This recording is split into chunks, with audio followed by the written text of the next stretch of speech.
Hola, sí, ¿se escucha bien así con esto? Sí. Okay. A mí me molesta hablar con micrófono, pero se escucha bien, vamos, de esta forma entonces. Gracias por la invitación, a los amigos de Cedicia, Rocío. Bienvenidos a todos ustedes a esta que es casa de ustedes. En este tipo de reuniones, en general siempre nos ocupamos de ventilar los mismos temas. Nada más y nada menos porque son asuntos fundamentales, a nuestro juicio. Pero cada vez que a uno le toca ensayar la misma charla en otro sitio, en el fondo un poco se fatiga, ¿no?, de escucharse repitiendo las mismas cosas. Por suerte, este tema en particular es muy desafiante, porque la pregunta ¿qué es ser liberal? Puede ser mirada desde muchos sitios, ¿no? Y ciertamente la charla que Juan Carlos Pérez que yo de hoy está colgada seguramente en alguna página de alguna otra Universidad del Castro, porque él no voy a permitir sobrevolar este asunto de otra forma o por otros lugares. Y me gustaría francamente que, siendo una pregunta ¿qué es ser liberal?, tratemos de interactuar más, porque en el fondo podemos ensayar muchas respuestas al punto, ¿no? Yo voy a dejar mi tesis planteada, pero lo que me gustaría es que intentáramos convertir esta charla en una suerte de ejercicio, ¿no? Un ejercicio de reflexión, un ejercicio crítico, un ejercicio de discusión también. Sería muy arrogante si dijera que yo tengo la respuesta a la pregunta ¿qué es ser liberal? Demasiado pretencioso ese asunto, plantearlo tal. Ahora lo que sí, voy a dejar mi tesis bien de entrada, y no voy a volver a ella sino hasta la mitad, hasta el final de la charla. Para mí ser liberal es algo que tiene que ver con la actitud de las personas, y algo que en el fondo tiene que ver con los valores y la moral. Y esa es mi tesis. Pero no voy a empezar por ahí. Voy a tratar primero de ensayar a modo de presentación como dos grandes grupos de explicaciones muy frecuentes de lo que es el liberalismo y por tanto qué es ser liberal. En el fondo no subrayan de todo esto que yo estoy planteando, que ser liberal es una actitud de vida y en el fondo requiere una instancia o una última instancia moral. Los más dicen en el ámbito del derecho, de la política, que acaso el liberalismo pudiera entenderse como una suerte de, bueno, podemos decir de doctrina, política, si es que ustedes entienden las doctrinas como un conjunto de principios bien ensamblados, consistentes entre sí, que finalmente apuntan a preservar cosas tales como, bueno, la dignidad de la persona, la propiedad privada, la libertad de comerciar, de transitar, de expresarse libremente, la libertad religiosa.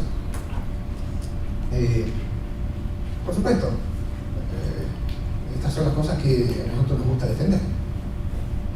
Y si hay una serie de principios que en el fondo van a plantear espacios de libertad dentro de un marco de reglas frente a las cuales seamos iguales ante la ley, ¿verdad?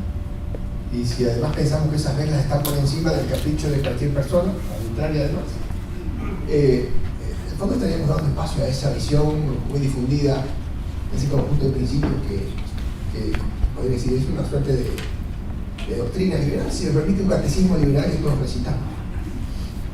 Algunos dando un paso más y refinando el argumento van a decir, no, mira, el liberalismo es más bien una teoría política. A nosotros no nos importa tanto bien quién es el que gobierna y en el fondo no sé si nos importa tanto cómo ha llegado ahí.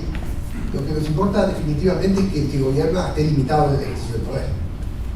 Es una teoría política que da cuenta de que existe el ejercicio del poder en la sociedad y que eso tiene mucho riesgo cuando se concentra monopólicamente en alguien a quien a gritos se pide que de muchas maneras posibles, o por la opinión pública, o por la Constitución, o por las leyes, hagamos el esfuerzo y nos tomemos la precaución de controlarlo, ¿no? De limitarlo.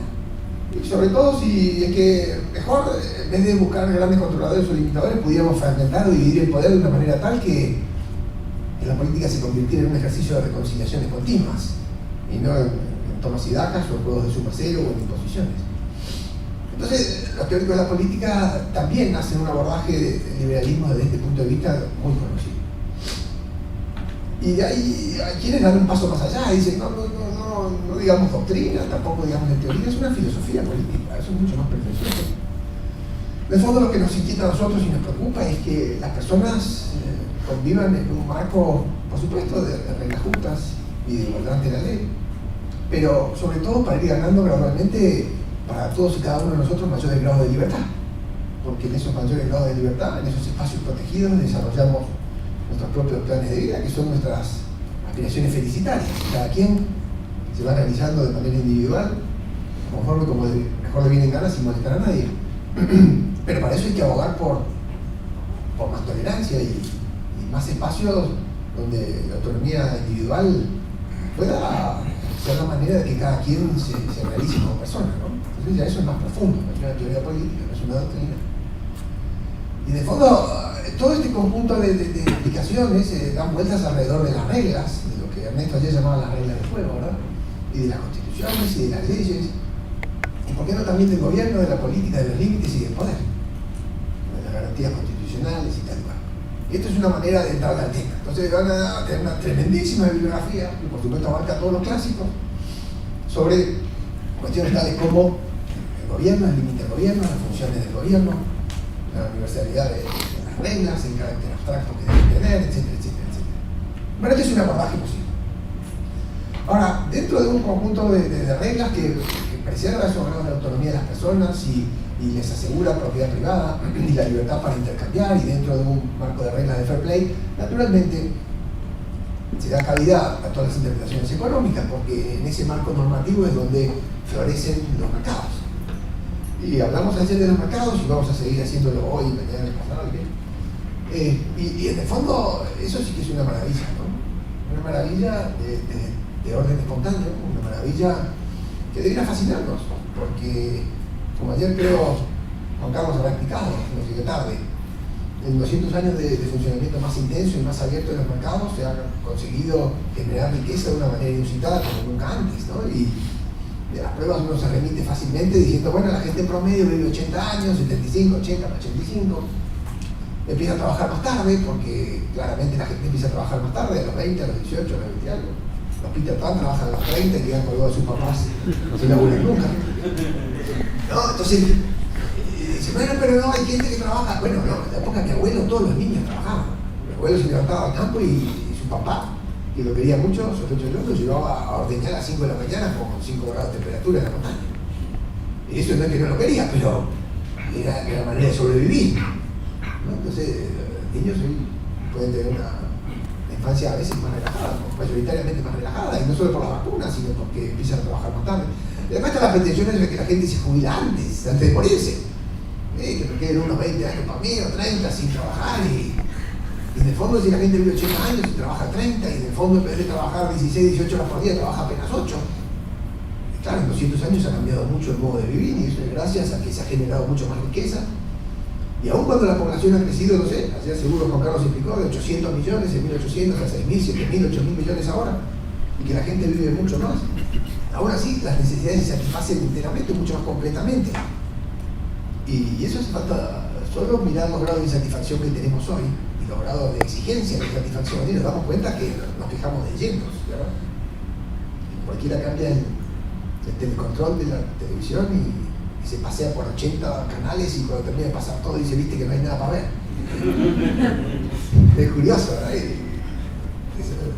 Cuando yo era pequeña, hace no tanto tiempo, aunque parezca más, había 2 canales de televisión y eran los 2 en blanco y negro, y en uno estaba el zorro y en otro en el medio solitario. Y eso es todo lo que había. Y no nos quejábamos, y era el momento de ir a ver televisión y nunca nos decía, viste que no hay nada para ver. La insatisfacción es, ¿no? Entonces, bueno, es que ese es el motor. ¿Me El motor es que la gente no se satisface fácil y tiene intereses por estar mejor, y entonces cada uno le pone pila. Pero los mercados se dan algunas cosas fantásticas, que los mercados grandes, como decía Adam Smith, permiten la especialización, ¿no? Entonces, la principal causa de especialización es el tamaño del mercado. Y con mercados globales, ustedes se imaginan hasta dónde podemos especializarnos. Entonces sabemos mucho, apenas de una cosita insignificante. Y eso es buenísimo. Es buenísimo porque, en el fondo, permite a cada quien sobrevivir sin mucho esfuerzo, explotando solo una neurona. Porque si uno permite imaginar hasta dónde va el grado de especialización, uno se concentra en hacer solo aquello que le sale bien, que generalmente es casi nada. Y lo hace porque es lo que más le gusta. Y es lo que más le gusta, naturalmente, porque es lo que menos nos cuesta. Y además de que es lo que más nos gusta y menos nos cuesta, por lo que apenas si nos pagan no nos aplauden. Entonces es natural que cada quien vaya a explotar sus talentos individualmente, sabiendo de esto mejor que nadie. Es decir, ¿qué neurona me funciona a mí? Bueno, esta más o menos, vamos con esta. Y esa vamos con esta es, sin embargo, tan impresionante sus resultados que accedemos a todos los bienes sin entender ni remotamente de dónde salen, ni cómo se hacen, ni qué principios de la física, de la química hay detrás de los bienes. No tenemos idea de nada.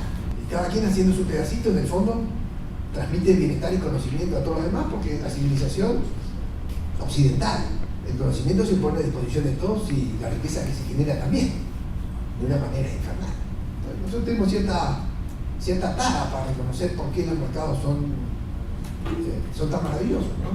Todo el mundo, cuando mira la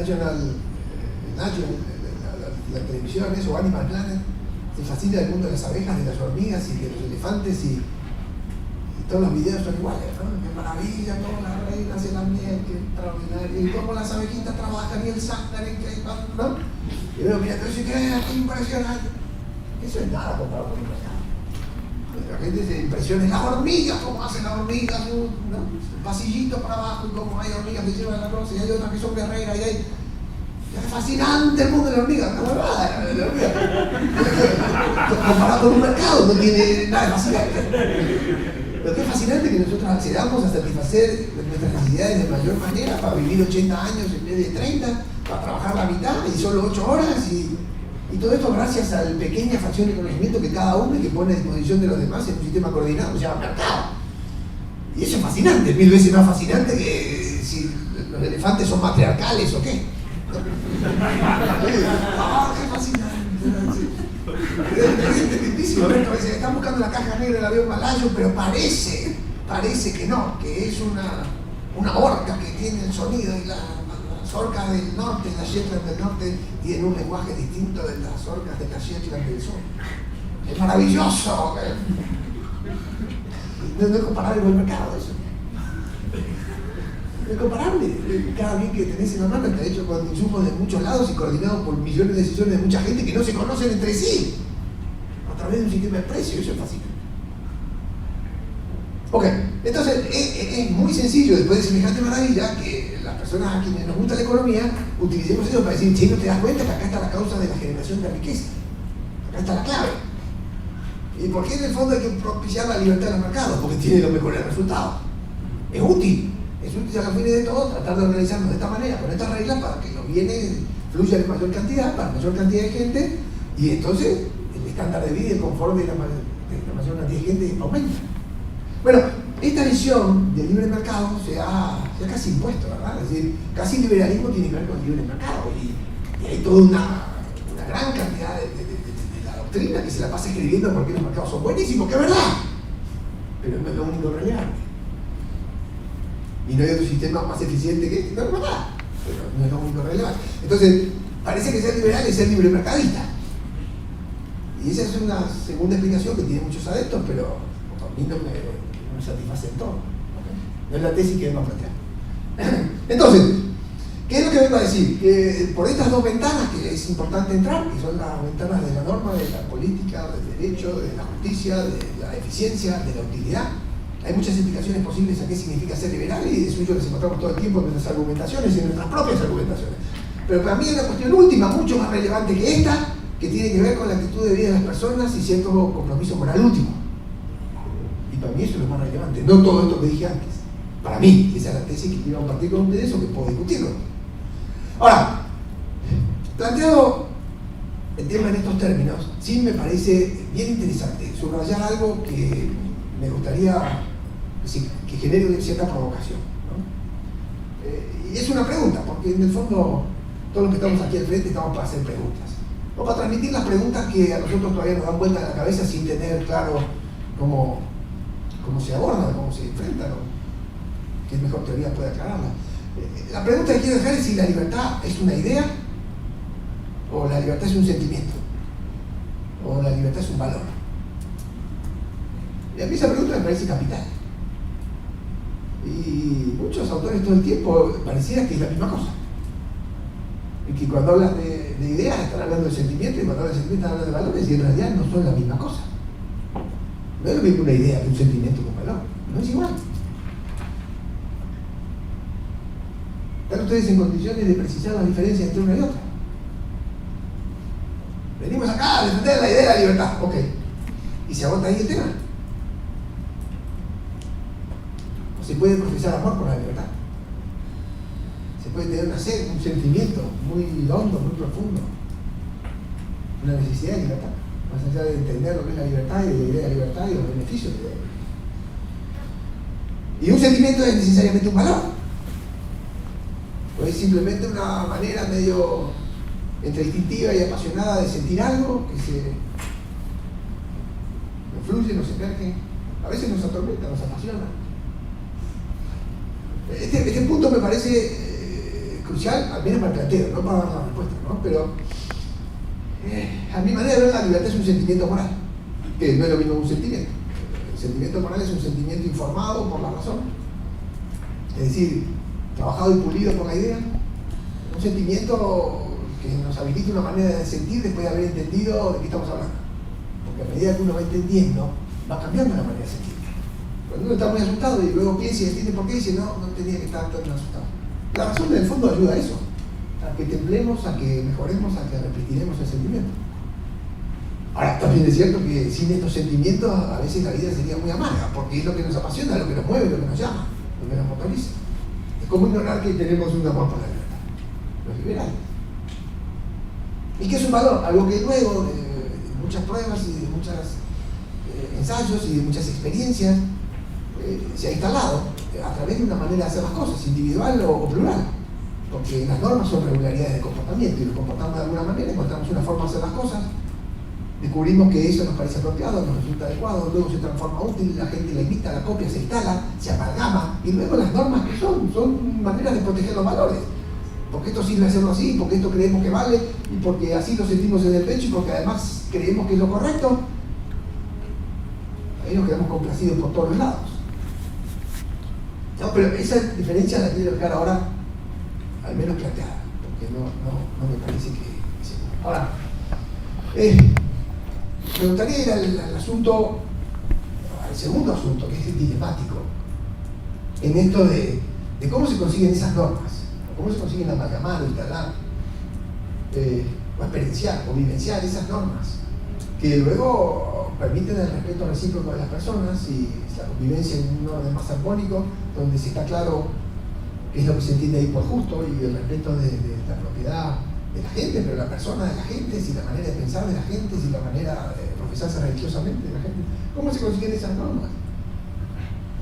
A mi manera de ver, aparecieron un poco por casualidad. No es que un tipo se puso en un altillo a pensar cómo hacíamos una mejor manera de convivir. Surgieron evolutivamente y por experiencia y en algunos lugares del mundo y en algún momento. Y siendo que las personas tenemos tendencias cooperativas, pero también tenemos tendencias a la imposición de la dominancia, porque el ser humano es muy paradojal y muy cooperativo, capaz de comerciar, desde la época de las caravanas de los beduinos hasta los mercados globales, pero también es cierto que es capaz de tratar de imponer por la fuerza sus propias condiciones y sus propios caprichos y tomar ventaja de las situaciones, y a veces sin respetar esas normas generales y abstractas que llamamos justas. Entonces, en esta condición paradojal del hombre, que es un ser cooperativo, pero además con cierta tendencia a la dominancia o a aprovecharse de los demás, y eso también existe. ¿Cómo es que en algunos sitios se amalgamaron reglas que establecen esa suerte de equilibrio moral, de respeto recíproco, que además luego habilitan que cada cual buscando su propio interés no lo haga a expensa del otro, sino comerciando y cooperando y potenciando el rendimiento plural de la sociedad? Los que aparecieron. Y segundo, si las personas tienen cierta naturaleza en algún costado de nuestro ser, media malévola, macabra o caprichosa o arbitraria o dominante, ¿cómo es que por milagro en algunos sitios esas normas todavía se sostienen? Esa es una buena pregunta. Pero no es una charla de devolución de las normas, sino no estamos hablando de que se liberado tratando de entender para nosotros mismos qué es ser liberado. Eso lo voy a dejar ahí. Lo que sí voy a decir es que hay dos clases de normas, y que algunas se instalan fácilmente y otras no. Que algunas se autoenforzan y otras no, que algunas surgen espontáneamente y otras no. Espontáneamente en el sentido que es muy fácil darse cuenta que el lenguaje es algo que se autoenforza espontáneamente. Porque si cada uno hiciera su esfuerzo individual para designar las cosas con distintas palabras, no habría posibilidad de comunicarse. Entonces toda institución es una manera plural, repetida, de hacer las cosas para tratar de resolver un problema común. Nos queremos comunicar, más vale que encontremos palabras más o menos que identifiquen cosas y que todos respetemos, porque si yo llamo a los perros zorrinos y a los zorrinos caballos, de modo de que nos entendamos. Entonces, el lenguaje, igual que las normas de tránsito, se autoenforzan. A nadie se le ocurre volverse por la mano contraria a la autopista simplemente para matarse con todo lo que viene de frente. Entonces es razonable que todos vayan por allá y vuelvan por acá, y sistemáticamente y sin policía que controle nada, algunos vayan por un lado y otros vuelvan por otro. Y eso se ordena espontáneamente, pero esas reglas son autoenforzantes. Entonces el lenguaje es autoenforzante, las reglas de tránsito son autoenforzantes, y las reglas de la cooperación en buena medida son autoenforzantes. Es decir, no hace falta, una vez que se encontró tras ensayo y error, una manera de resolver las cosas que resulta cómoda a todos los demás, se va haciendo como un caminito por el que todos vamos sin cuestionarnos. Y se hace hábito, se hace costumbre y se instala y no se sale más. Por supuesto puede haber cambios graduales en el lenguaje y podemos encontrar nuevas maneras de mejorar esas normas, pero ojo, moverlas cuesta mucho, son tradiciones. El problema no está ahí. El problema no está en esas normas que se instalan solas, que son normas de cooperación, sino en otras situaciones que se presentan en todos los escenarios de la vida: el político, el jurídico, el moral, el económico, el sociológico. Para no olvidar, el fenómeno social es súper complejo y tiene muchas aristas. Y cuando tratamos de explicarla por solo una de las aristas posibles, en el fondo estamos matando parte de la realidad para hacer un modelo que sea económico, o político, o jurídico. Nosotros nos aproximamos con las ideas a través de modelos que reducen la realidad, pero la realidad es más compleja. Es más compleja. Solo una digresión a pie de página. Ayer escuchaba que en el fondo la Madre Teresa de Calcuta es una persona que persigue sus propios intereses y en el fondo es una egoísta rotunda que solo quiere salvarse. A ver, si uno está tratando de explicar las distintas funciones de utilidad de las personas y cómo logramos la eficiencia de los mercados y cómo alguno puede vivir sin molestar al otro, eso está ok. Ahora, si nosotros queremos decir que un ladrón en el fondo también agarra un revólver, busca su propio interés, está salteando un banco sin dañar a las personas y quiere y se lleva su plata, entonces el modo de comportamiento del ladrón es comparable al de la Madre Teresa de Calcuta, solo que hay un interés último que lo moviliza, salvo que en el caso de ella no molesta a nadie y el ladrón sí. A mí me parece que esa comparación tiene muy poco valor. Y los dos buscan su interés. ¿Y qué me dice eso? No me dice nada. Es decir, pues si uno explica por qué la gente se mueve por utilidad, en el fondo lo que está explicando es un comportamiento económico, no un comportamiento ético. No es lo mismo el ladrón que la Madre Teresa, por más que los dos busquen su interés. No es lo mismo. Uno es una persona virtuosa, porque si no, tenemos que sacar del diccionario un montón de palabras, por ejemplo, altruismo. Saquémosla. Si un tipo que en el fondo lo único que quiere es salvarse y por eso ayuda a los demás. Hacemos un diccionario de la mitad de las palabras.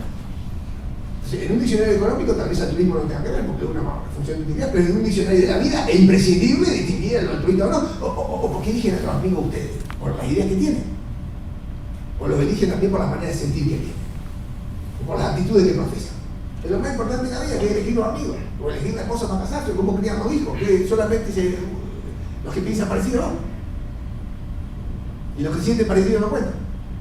Y aquellos que vos sentís que se comportan con menos grado de imperfección o más virtuosamente, da lo mismo uno que el otro. No da lo mismo.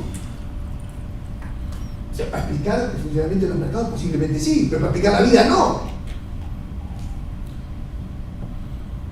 quién elegiría al amigo? Además, ¿a la madre Teresa de Calcuta o a elegir cualquiera de todos los villanos que hay? Te da igual parecer conmigo.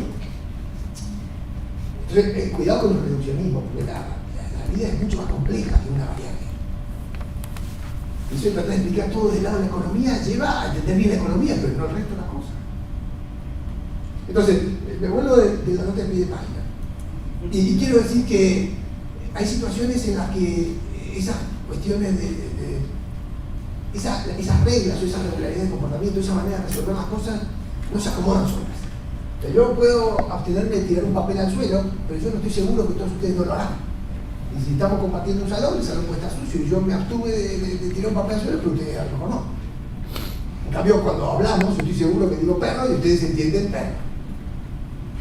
Entonces, en un lado la reciprocidad es fuerte, en otro lado no existe esta reciprocidad fuerte. Y ese asunto es muy importante, pero la reciprocidad, cosa que ha hecho Axel Rod y mucha gente, es crucial.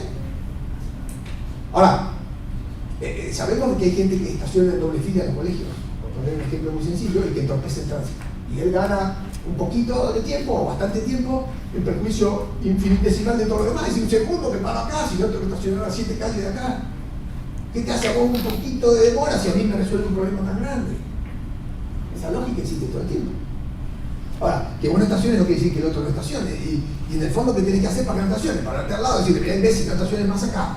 Porque la verdad que entorpeces el tránsito y todos nosotros tendríamos el mismo derecho a hacer lo mismo que hacemos, y si todos hiciéramos lo mismo, entonces sería un embotellamiento y no se puede convivir así. Ahora, ¿quién hace eso? El que hace eso se carga todo el costo. Y si hace eso y se carga todo el costo, lo hace en beneficio de todos los otros que prefieren mirar de lejos y dicen, muy bien, dale duro, dale. Ninguno se mete. Entonces uno tiene que ir, ¿no? Dice, no, yo ¿para qué me voy a pelear si lo veo todos los días, la mamá de tal persona o el papá de tal otro? Por eso me voy a poner el costo en beneficio de todo el resto. No es fácil resolver eso. Pero eso existe en muchos órdenes de la vida todo el tiempo. Otra manera muy sencilla es de verla cuando se hacen los regalos para las maestras de la escuela. Entonces todos mandan 10 pesos, $10 o $1, lo que fuera, y hay una mamá que sistemáticamente nunca manda. Porque ella sabe que no van a poner en la tarjetita de regalo a la maestra los nombres de todos menos el del hijo. Y nadie va a decir al hijo tu papá no mandó. Pero el comentario de todas las madres, en las reuniones de madres, antes que esta señora llegue, viste esta torranta que no pone nunca. ¿A quién le encarga? Bueno, que vaya a la delegada y que le diga, escuchame, no puedes seguir así, no te puedes hacer la burra, así que prácticamente no ponen los 10 mangos, todos nosotros estamos poniendo el regalo que tu hijo no financia. Está sacando el hombro. ¿Para quién le dice eso? El que a veces lo dice se carga el costo porque se limita y todo lo dice, muy bien, se lo dijo, que nadie se mete. ¿No? Entonces, hay muchas situaciones de esto, y muchas situaciones que en el fondo ¿con qué tienen que ver? Con que uno hace trampa a expensas de todo el resto y en el fondo no es tan fácil evitar que lo haga.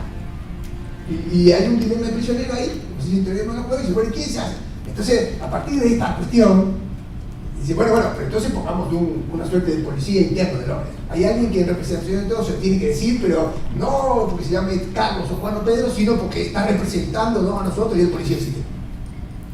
Y después, un minuto después, tenés que pensar, bueno, ok, ¿y quién se va a encargar de ir a controlar al policía si se exceden sus funciones? ¿No? Esto de quién controla al controlador. Entonces, la aparición de la idea de gobierno con el monopolio de la fuerza para tratar de restablecer equilibrios que en algunas situaciones se van desbandando, porque hay dilemas prisioneros y son situaciones de la vida a cada paso que vos das, tiene en esa cura una enfermedad potencial mucho más grave, cual es que le transferiste el monopolio de la fuerza y se adueñó del poder, después imponga su capricho y su voluntad todo el resto. ¿Y quién asume el costo? Viene a decirle, che viejo, te estás excediendo el uso de la fuerza que te dimos, no te dimos la fuerza para él. ¿No? Y eso después, mucho peor si en el fondo el uso de la fuerza está asociado al modo de decidir en la economía o de decidir en la política. ¿No? Son dos maneras distintas. En el mercado uno decide por sí mismo y en la política uno decide dentro de una toma de decisiones que es binaria. Y Ernesto algo empezó a hablar de esto ayer. ¿No? Y a lo mejor tengamos tiempo en la charla de la tarde de ir sobre esto también. Porque en la política uno gana y otro pierde. Porque el 51 se puede imponer a 49. ¿Y con qué límites? Y dejo la pregunta flotando, es todo democratizable, todo se vota y se elige por mayoría. Todas las cosas son materia de decisión. ¿Qué tan grande es la órbita pública? Y tiene que ver con esto del gobierno y los límites del gobierno que estamos planteando. Pero déjenme ir un paso más, porque está claro que ese es nuestro talón de aquí. Es decir, hay situaciones en donde hay quien va a hacer trampa y para controlarlo hay que asumir un costo. Se dice, precio de la libertad es la eterna vigilancia, que está diciendo eso mismo. Bueno, ahora, volviendo sobre nuestras cuestiones, eso está bien entendido, y toda la teoría de los juegos así lo plantea, pero quiero decir, cualquiera haya leído a Buchanan, a Bamberg o Hayek, que son maestros en estos temas, se da cuenta de ese dilema hobbesiano de fondo, ese problema. Taleb tiene un artículo muy lindo también al respecto. Y tiene un libro entero de eso. Sobre lo cual no me voy a entender. Ahora, dando un pasito más, me gustaría seguir insistiendo con la idea de ¿y cómo se logran esas normas de respeto recíproco, de mutua conveniencia también, por supuesto, en donde cada quien tiene su espacio de autonomía y su espacio protegido de libertad, y cuanto más grande ese espacio mejor y más florece el comercio y la economía y el bienestar? ¿Cómo se logra? Bueno, esa gran discusión, que es lo que Ernesto llamó ayer la pregunta del millón, tiene una respuesta que Axel seguramente va a ensayar esta noche, que es decir, bueno, ok, la batalla de las ideas. Mi sensación es que la batalla de las ideas, en el sentido más puro del término, para nada. Si después que se cayó el muro, ¿quién va a discutir los legados de Mises? ¿Qué más falta ganar? Después de ver la foto de Corea del Norte y de Corea del Sur, ¿qué más falta ganar? ¿No? Si estamos en las universidades, ¿qué más falta ganar? Ese asunto, ¿no? O sea, por supuesto que las ideas son muy importantes y en función de cualquier intelectual tratar de aclarárselas todo el tiempo y lo más que pueda y a cada rato, y tratar de bajarle confusiones, esas pasiones, para que más moderadamente podamos encajar en órdenes más armónicos, ¿no? Y fructíferos. Pero esa batalla creo que ya se ha hecho mucho, ¿eh? No, porque hay muchas ideas perversas. Bueno, la pregunta es, ¿son las ideas perversas en sí, o son la batalla de las ideas, o el problema que no está resuelto es alguna cuestión de la naturaleza humana que tiene que ver con los sentimientos y con la manera de sentir de la gente? ¿Son batallas solamente de las ideas? O sea, está bueno que hagamos estas charlas para discutir y para discutir ideas. Está bueno que en las universidades llevemos el razonamiento crítico hasta el extremo para entender el fondo de la cuestión, por supuesto. Y está bueno que escribamos en los diarios, está bueno que escribamos libros, y está bueno el debate, ¿no? Crucial, pero alcanza para hacer un poquito de fuerza en favor de esas normas políticas o jurídicas que permiten todo el desarrollo económico y el bienestar de las personas. Entonces, acá dos o tres cuestiones que tienen que ver con el fondo del asunto. A mí me parece muy aleccionador el asunto del Papa de hoy día. El presidente argentino, solo viene a hablar del Papa, ahora que es argentino. Bueno, si quieren en vez del Papa hablamos del fútbol. Sí, hablamos de Messi y de Maradona. Messi y Maradona son dos talentos extraordinarios. Ahora, ¿el ejemplo de fútbol de Messi es igual al ejemplo de fútbol de Maradona? No. Maradona es mejor, ¿te parece? Okay. El ejemplo es el mismo. Maradona es el mejor gol de la historia de los mundiales, a los ingleses, inflamados nosotros de bronca con las Malvinas, ¿verdad? Okay. Pero hizo 2 goles en ese partido. Y el primero lo metió con la mano. Y cuando tuvo que argumentar, dijo: fue la mano de Dios. Y cuando Messi perdió ahora, después de 4 años de ganar, perdió el Balón de Oro y se lo ganó Ronaldo, sí, se lo merecía. ¿Son el mismo ejemplo? No. Son 2 jugadores de fútbol magistrales. Y volviendo al Papa. Que no es una cuestión de. A ver, destinamos esto de cualquier impronta religiosa, mucho menos teológica. Pero digo, a la hora de empujar a cierta manera de aspirar a cierta instalación de normas, es lo mismo Benedicto que Francisco. Las encíclicas que ellos leen son iguales y las que escriben van a ser parecidas, porque la inspiración de Benedicto ha sido la de probablemente Juan Pablo y la de Francisco también, que es el teólogo más impresionante de los últimos 500 años, digo yo. Si se lo debe mirar con una autoridad dentro del Vaticano a Benedicto, ¿no? Ahora pueden escribir con una pluma refinadísima y tal. Ahora los comportamientos no son iguales. ¿Qué es lo que quiero decir con esto? Olvídense del cristianismo, el catolicismo, el fascismo. Lo que quiero decir es que los comportamientos tienen mucho que ver porque la gente experiencia, no solo tiene una manera de entender y de aprender que es intelectual, que es lento e interpretativa. Las personas imitan, las personas experiencian, cuando te educan de chiquito. Dicen, no hagas eso porque es malo, o cuando vas a meter los dedos en el enchufe te da un chico en la mano. Y vos ya te lo aprendiste. Cuando ayer decía, creo Ernesto, lo de la plancha, es decir, nosotros tenemos mente, vos sos chiquito, no tenés ninguna mente, tomás la plancha y te quemás. Después la mente te ayuda a recordar eso. Pero si tu papá te agarró antes y nunca te quemaste los dedos con la plancha y te dio un buen bife, tampoco te quemás porque te dijo, ay no. De las maneras de aprender son experienciales. Y la experiencia es mucho más allá que leer un libro y discutirlo. Entonces no es lo mismo una idea que un sentimiento moral y que un valor. Y el modo que nosotros tenemos para adquirirse valores o para templar sentimientos no es el mismo modo que tenemos para entender ideas. Estoy cansado de ver liberales que entienden perfectamente las ideas, las recitan como los coros del catecismo, cuando llegan al poder se llenan los bolsillos. Y se arriman cada vez más al poder para llevarse un brazo en la torta. Y entienden muy bien cómo funciona el mercado, que yo lo diría el prisionero, cómo debían ser las normas universales y justas, y son prebendarios de corazón. Y toda la vida tienen la misma corbata que nosotros. Y se sientan al lado nuestro en nuestra cena. Y apoyan en los mismos institutos. Y cuando llegan, tiran al traste cualquier esfuerzo que vos hayas hecho durante 20 años para difundir esa idea, porque te hipotecó. ¿Con qué? Con un acto de corrupción. Con una cuestión de comportamiento, con eso que la gente vio y que nadie lo explicó, pero que lo entendió en el acto.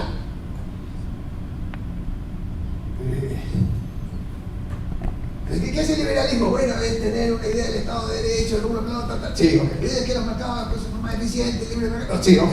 Que en realidad el gobierno no debe intervenir porque la gente la mejor manera. Sí, ok. Que la asignación de los recursos. Sí, ok. Que la igualdad ante la ley. Sí, ok.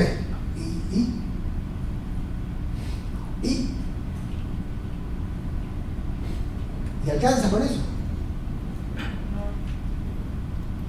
Entonces la pregunta de la charla es ¿qué es ser liberal? Es recitar perfectamente el catecismo, discutir hasta el cansancio nuestras ideas y refinarlas, por cierto, y mejorarlas y tener mejores explicaciones para estar mejor preparado el debate, por supuesto. ¿Eso es ser liberal? No, es el tiempo. No es suficiente. Ok, ese es el punto. Tenemos que dejar algunas últimas preguntas porque esto es lo más interesante. Así que yo me voy a permitir ahora ya para ir redondeando la inquietud si que te va planteada. Transmitir un test. Pero es un test. En el fondo un test. Es que yo me hago a mí mismo y que me gustaría compartirlo con ustedes. Y son 4 grupos de preguntas distintos. ¿No? Entonces, las primeras 3 están muy asociadas, yo creo, a un tipo que se llama Ortega de Gasset, a su discípulo Julián María también, que ha escrito mucho sobre la felicidad, y la felicidad es súper importante para todos, y por supuesto también para los liberales. Pero lo importante es no la eficiencia, la felicidad. Poner la utilidad. ¿Para qué es lo que queremos cada uno de nosotros? Poder desarrollar nuestro plan felicitario plenamente. Entonces, la primera pregunta, si es que en el fondo estamos dispuestos a pasar por este mundo y alcanzar la felicidad o intentar al menos hacerlo, lo primero es preguntarnos como Calderón de la Barca, ¿no? ¿Qué tanta facilidad, qué tanto cuidado, qué tanta capacidad de soñar tenés? ¿Y por qué soñar? Bueno, porque en el fondo lo que uno va a hacer en la vida depende de lo que soñó primero. Si tu sueño es un sueño malo, mezquino, tu vida va a ser malo y mezquino. El sueño es el argumento vital de la vida. Es tu propia historia. Y lo que no soñaste no lo hiciste. Entonces, ¿tenés capacidad de soñar o en realidad no, una persona única, casi una planta? Entonces, ¿para qué querés la libertad si tú tenés un sueño? ¿Pero qué tan desarrollada tenés? ¿Cuántas novelas lees? A mí me parece una cuestión dominante. Tener sueños, eso es muy importante. Y es muy importante, y los liberales queremos más grado de libertad para poder llevar a cabo nuestros sueños felicitarios. Y por supuesto cada cual tiene un sueño propio, porque se sueña solo. No se sueña colectivamente. Puede que nos encontremos en algún sueño, pero los sueños son individuales, igual que los aprendizajes, igual que los planes de vida, igual que la felicidad. No existe la felicidad colectiva. ¿Sos feliz o soy infeliz? No se pregunte en plural. Y si digo sos felices, le estoy preguntando a cada uno, no a todos juntos. Eso tiene que tener tu sueño y tus realizaciones personales, ¿no? La segunda pregunta es, y también en este primer lote de cosas que son casi psicológicas, ¿con cuánta intensidad vivís tu vida? ¿Se hace todo por la mitad? ¿O tenés un compromiso inquebrantable o fuerte con las cosas que soñaste y con las realizaciones que querés? ¿Cuánta pila le pones a lo que haces? Porque si todo te da lo mismo y vas cambiando de una cosa a la otra, y una cosa a la otra, y una cosa a la otra, en el fondo, si todo te da igual, ¿para qué querés la libertad? Si la libertad es para elegir tu forma de vivir y para llevarla adelante sin que te estén poniendo palos y te dejen vivir intensamente y realizarte. No necesariamente no quiere decir intensidad de hacer más cosas o hacerlas furiosamente, no, quiere decir hasta dónde te comprometes con tus sueños para llevarlos adelante. No sos solamente un soñador pasivo. Que está muy bien, digo, no estoy haciendo una crítica, yo digo estos elementos tienen que ver con esa actitud que en general yo creo que los liberales tienen. No, el liberal es aquel que establece una teoría política tal en donde todos puedan vivir y realizar un poco. Bueno, pero está bien, la teoría política lo explica perfecto, pero nosotros queremos cambiar el mundo. Queremos vivir en un marco de reglas más justas que nos dé más libertad para alcanzar nuestra realización individual y que todos al lado nuestro puedan hacerlo sin que algunos se intrometa en los deseos del otro. Si vos tenés unos sueños, tenés un plan, si tenés un plan, lo llevas adelante con intensidad. La tercera cuestión que me parece súper importante es cuán quejumbroso sos. Es decir, cuánta fruición tenés. Esto en los chicos se ve siempre. Cuando son chiquitos se ve que hay nenes que están dispuestos a jugar con todo, que todo el tiempo se están restregando las manitas así y están contentos, y hay otros amargos que están arriba y está siempre gruñendo, siempre enojado. Siempre... Bueno, no, pero son chicos, no tienen mucho que ver eso. Si vos entendés que la vida es la mejor manera de quejarte, la mejor forma que tenés para realizarte quejándote de todo. Cuando uno quiere progresar en cualquier hora de la vida, sabe que la vida es un plano inclinado. Y si se va a quejar por todo lo que tiene que sortear, está frito. Además de que muchas veces te caes. Y además que otras veces no partís del lugar donde te gustaría haber partido, por la suerte o por lo que fuera. Es decir, tu actitud es quejumbrosa. Si todo el tiempo te estás quejando de algo, si todo te viene mal, esa actitud, para mí, pero lo que usted está diciendo en el fondo tiene que ver con personalidades fuertes que terminan siendo líderes. No todos los liberales son líderes. No, yo lo que estoy diciendo es que en el fondo queremos cambiar el mundo. Okay. Usted se pregunta, ¿cómo se da respuesta a la pregunta del millón? ¿Cómo se empuja o se pone nuestro granito de arena para tratar de que las reglas de justicia de un orden tengan que ver con el respeto de los planes de felicidad de las personas? Es decir, déjenlos soñar, déjenlos vivir sus vidas. No es menor. Esto es súper natural, es mucho más natural que la eficiencia y la maravilla de los mercados. No hay chico de 18 años que no quiere soñar y vivir su vida. Y teniendo ese capital en la naturaleza humana, los liberales sacamos 2% de los votos de los países. Caramba. ¿Qué estamos interpretando mal? ¿Qué cosa del discurso estamos diciendo que no hace clic con lo que siente y valora la gente? Si en el fondo no hay chico de 18 años que no quiera soñar su vida y que su papá no le diga cómo vivirla. ¿Okay? Ahora, no alcanza con estas cuestiones de actitud. Vamos a las tres siguientes que ya tienen que ver con otros recaudos, ¿no? Es decir, son actitudes no individuales, sino actitudes de uno para con los otros en alguna medida. Con los otros y soñar la vida y vivirla por cuenta propia tiene riesgos. Y tenés que estar totalmente dispuesto a que te salga mal. Es decir, si uno aspira a ser feliz, tiene que estar dispuesto a ser rotundamente infeliz. Ok, porque no te salió. ¿Y puede pasar? Sí, puede pasar. ¿Y qué pasa si una desgracia te pone en una condición infeliz? Nada, tenés que levantarte y tenés que seguir. Tenés que volver a soñar de nuevo. Y volver a empujar de nuevo. Y no quejarte. Entonces, hay que asumir un riesgo. Para ser liberal, hay que asumir un riesgo. Las personas que son súper conservadoras, que no cambian nada, no asumen riesgo. ¿Por qué? Porque en el fondo no quieren que nadie cambie. ¿Podés fracasar? Sí, puedes fracasar. Pero quiero fracasar por mí mismo, no que nadie me haga fracasar. Y no tengo por qué rendirle cuenta a nadie de mi fracaso, la ley no haya molestado a nadie. Y me levanto y empiezo de nuevo, y no tiene nada de bueno ni de malo. Pero hay que asumir ese riesgo. ¿A qué queremos hablar de libertad? Para fracasar. No, yo quiero para triunfar, bueno, ojalá, sea muy feliz. Pero también puede fracasar, ¿sí? ¿Y va en el riesgo? Sí, va en el riesgo. Hay que asumir el riesgo, inexorablemente. No se puede solidarizar ese riesgo. Si vos querés vivir la vida, tu vida, tu sueño, con intensidad y sin queja, no podés solidarizar ese riesgo. Ah, no, me fue mal, ahora me ayuda. No, viejo. Fracasaste para ti, mi riesgo. Segunda, ¿son ustedes personas que están dispuestas a asumir ese riesgo con responsabilidad o cuando sale mal echan la responsabilidad a otro? Son preguntas que yo en general se las estoy haciendo a ustedes. Salió mal, sí, pero no fue mi culpa. La responsabilidad no es mía. ¿Sabes qué pasa? La verdad que salió mal por esto y por esto y por esto, que tuve mala suerte. La culpa de todo esto es la que. La facilidad para transferir responsabilidades y sacárselas de encima es en el fondo no asumir el precio que pagamos por la libertad, porque la otra cara de la libertad siempre es la responsabilidad. A ver cuán responsables de las decisiones ustedes son, porque es muy fácil pedir mucho espacio y mucho grado de libertad para soñar y realizar la vida, y cuando sale mal la culpa tiene otro y solidarizamos el riesgo. Comodísimo, ¿verdad? Comodísimo.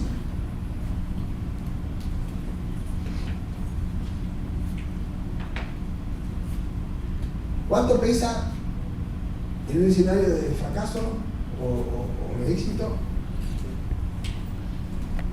la envidia de ustedes?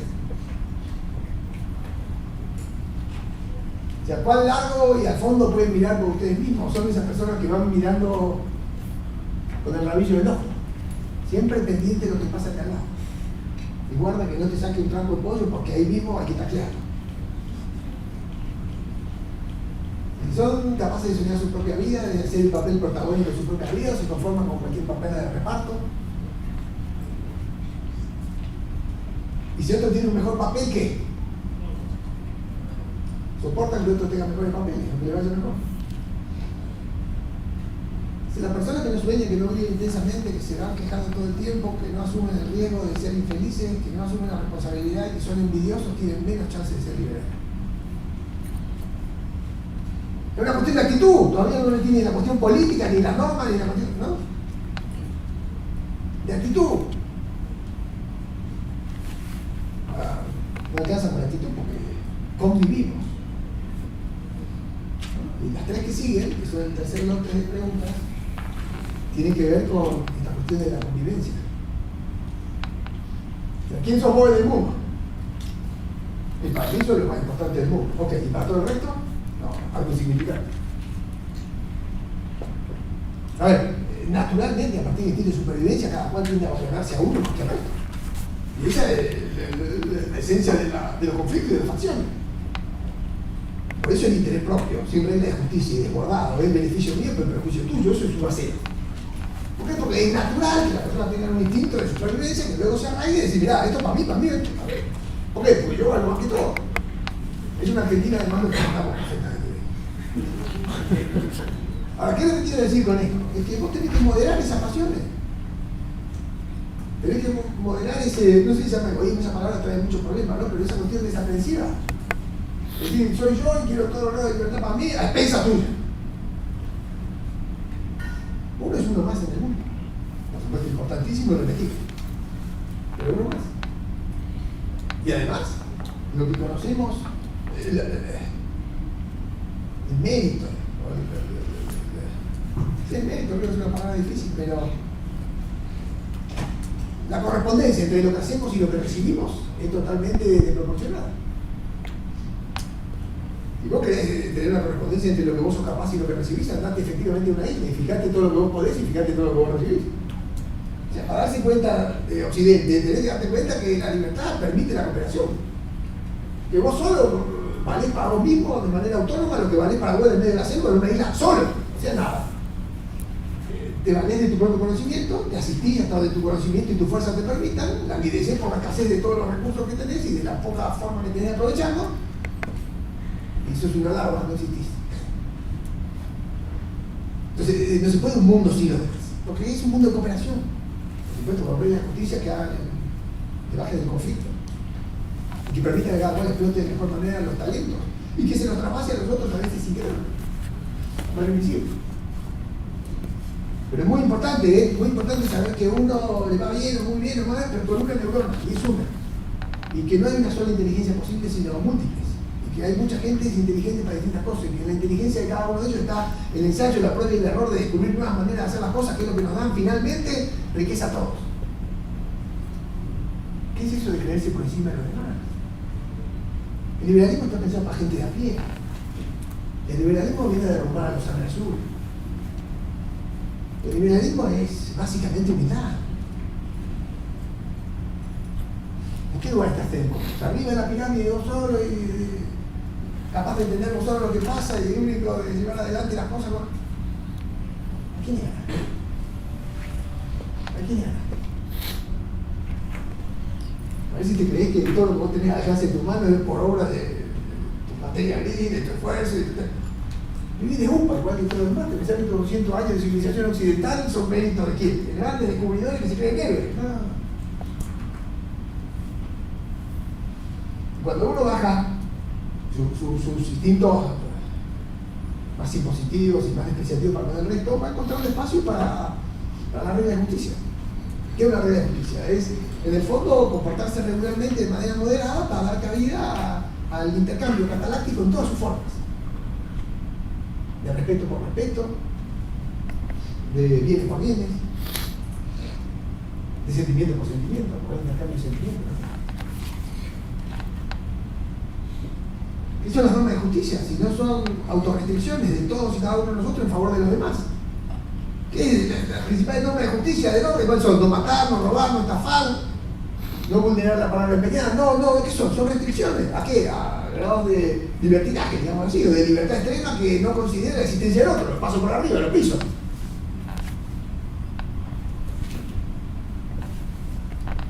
¿Qué entendemos por justo, verdad? ¿Estás dispuesto a moderarte para dar cabida a los demás? Y más aún, la pregunta número 9, de tolerar a los tipos que no te caen, gracias, porque evidentemente tenemos nuestra manera de sentir y hay gente que no te cae. ¿Qué tan tolerante sos? Una pregunta al Popper. ¿Qué tan dialógico sos? ¿Cuán dueño de la verdad te crees? ¿Cuánto espacio das a los demás para que vivan su propia vida y se equivoquen de su propia manera y encuentren otras maneras? Estas son preguntas ya más sociales. Y ahora hacen a ustedes, fíjense cuánto tolerantes son, cuánto respetan ustedes la igualdad de la ley, cuánto se moderan ustedes para convivir con los demás. Y voy a las dos últimas que para mí son las más importantes, y con esto ya está. Estas dos no son ni actitudinales, ni de uno para con uno, ni de uno para con los demás, ni son tampoco de convivencia, son estrictamente morales. Y ya les dije que en la vida se presentan muchas situaciones y les van a tocar a ustedes que más de una vez les sirvan un plato que no paguen. Si salen del altillo del laboratorio de las ideas y van a la vida de relación, más de una vez les va a pasar que a la mesa de ustedes sirvan un privilegio. Es un privilegio tener algo frente de uno que no paga uno y que se lo quita a otro. Entonces, la pregunta clave es si cuando te pase esto en la vida, ¿qué te va a pasar? Un subsidio, una prebenda, una alcabala, un arancel, un carguito público, unos pasajes de avión, una vacación gratis. La pregunta es cuando estés cerca del poder y el calorcito del poder que tenga ahí sentadito en un sillón mullido, terciopelo, vas a rechazar el privilegio, ¿no? Porque la ruleta en la vida da vuelta y te va a tocar. Y te va a tocar. Ese día vas a rechazar el privilegio o vas a decir, bueno, todos lo toman, entonces, si todos lo toman y yo no lo tomo, al fin de cuentas soy un gil. Funcionalmente estoy obligado a tomar ese privilegio porque si no lo tomo yo, retrocedo, y si todo el mundo vive a pensar lo demás, yo lo vivo un poquito, al fin de cuentas, eran unos $500. Si le hace $1 a cada uno de los 500 tipos al que se lo sacaron, nada. 500 para mí, como profesor, que sacan uno a cada uno. ¿Qué le hace un arancel de 5%? Si al fin de cuentas yo doy trabajo a tanta gente, acá tengo mi empresa. Siempre lo he hecho en favor de los demás. Que es un 5% de arancel. Nada, ponen un arancel en favor tuyo, lo festejás, lo aceptás. Un subsidio. Algo tan importante para la humanidad. En el fondo el mercado está no me lo ha reconocido porque soy una banca de ignorantes, pero el gobierno te va a entusiasmar acá y me hace una transferencia, pero lo vas a aceptar. Porque todos nosotros estamos muy acostumbrados a quejarnos y a criticar fuertemente cuando los otros toman privilegio. Y cuando te toca a vos, es una prueba. Y ahí te vas a dar cuenta de si soy liberal o no. Y la última, si alguna vez alguien te va achicando, te va confinando, te va restringiendo los grados de libertad, y vos sentís que tenés menos espacio de autonomía protegida y que podés soñar con menos intensidad y que interfieren más en la intensidad de tu vida. Bueno, es racional y razonable que reacción, ¿no? Pero la pregunta es, yo no estoy diciendo eso porque todo el mundo sale a hacer marchas y se queja porque le quitan la prueba de libertad, pero la pregunta de fondo para hacerse es, si la prueba de libertad se lo están quitando a otro, ¿vos reaccionás? Si la prueba de libertad se lo están quitando a alguien que lo quiere para ensayar modos de vida que no son parecidos a los tuyos.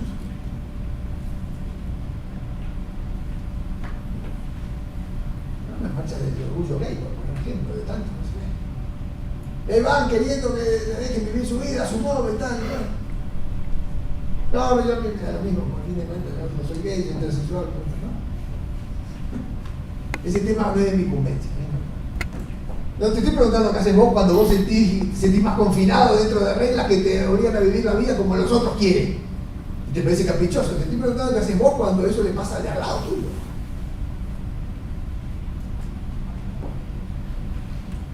¿Acompañás? Ponés el pecho.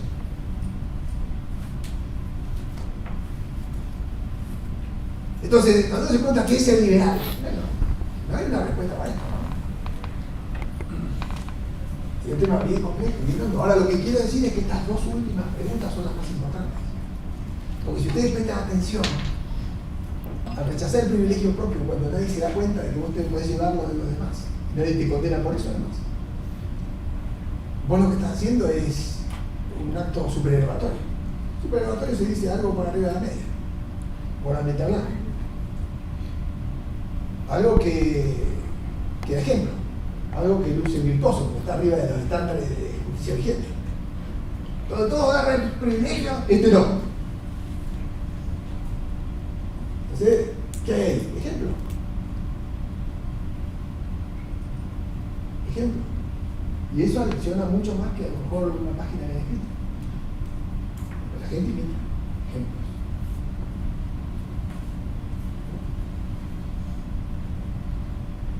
Cuando acompañás los reclamos de mayor tolerancia para que los demás vivan su vida del modo en que más les gusta, sin que los demás interfieren o los confinen, ¿qué es lo que estás haciendo? Bueno, te estás tomando un trabajo en beneficio del resto.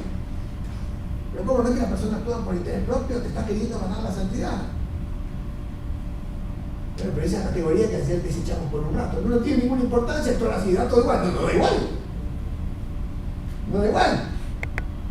No es lo mismo que uno lo haga o que otro no lo haga, o que muchos lo hagan, o que muchos acompañen al que lo hizo primero, o no. No da igual.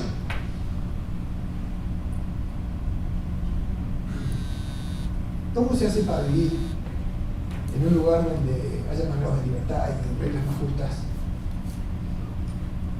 Y donde de alguna manera entendamos que eso funciona mejor y es más útil, pero que también sintamos que es lo correcto. Y que lo defendamos, porque los valores son más que ideas, son ideas encarnadas. Los valores son ideas que merecen ser vividas. Entonces, hablar de la idea de la libertad a mí me resulta mezquino.